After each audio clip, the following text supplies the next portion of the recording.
Roupeau ouvre la porte de sortie. Le président des mutualités socialistes et celui de la FGTB Wallonne se sont exprimés aujourd'hui.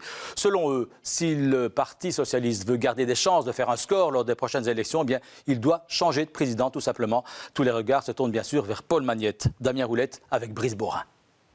Je pense qu'il faut un nouvel essor, qu'il faut un nouvel élan et qu'il faut une nouvelle équipe. C'est ce qu'on appelle une charge en bonne et due forme. Et elle vise Elio Di Rupo. C'est une question qui se pose ? Oui, la question est posée et elle n'est pas posée par n'importe qui.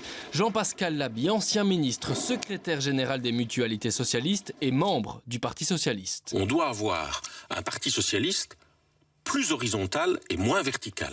Traduisons, un Parti socialiste plus à l'écoute des militants et moins pendu à la volonté de sa direction. Et Jean-Pascal Laby n'est pas le seul à penser ainsi. Aujourd'hui, le Parti socialiste est dirigé par des groupes, les G5, G7, G8, G9, et c'est absolument insupportable de constater que quelques personnes phagocytent comme ça le fonctionnement du Parti socialiste. Officiellement pourtant...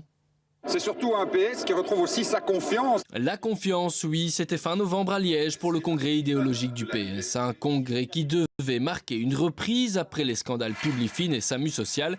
Mais la teneur de ce congrès est-elle aussi critiquée? Le congrès qui s'est tenu ne devait pas être un congrès d'auto-légitimation d'une personne. Le parti est beaucoup plus important qu'une seule personne. Avec tout le respect que j'ai pour le président du parti et notamment tout ce qu'il a fait auparavant.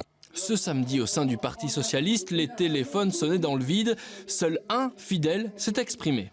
Si on met en place une procédure d'élection, ça va relancer toute une série de débats de personnes, alors que chaque personne, là où elle se trouve aujourd'hui, a son utilité pour faire gagner le parti. Ni Thierry Botsson, ni Jean-Pascal Laby, tous deux liégeois, ne remettent en cause la légitimité d'Elio Di Rupo. C'est une question qui se pose ?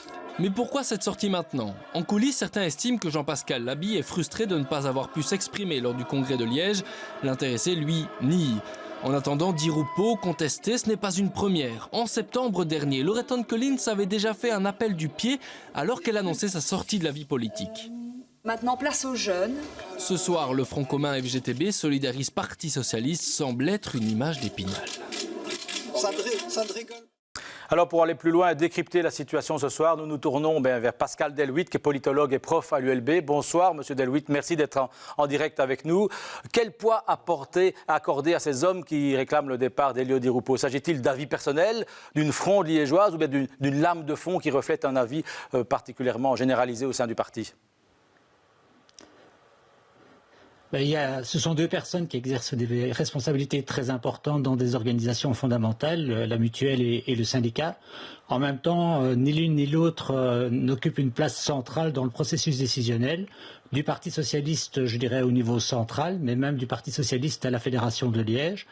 Elles sont très proches l'une de l'autre. On peut bien évidemment imaginer que leur sortie est concertée, mais à ce stade, on n'a pas vu ni à Liège ni en dehors de Liège des relais de cette position.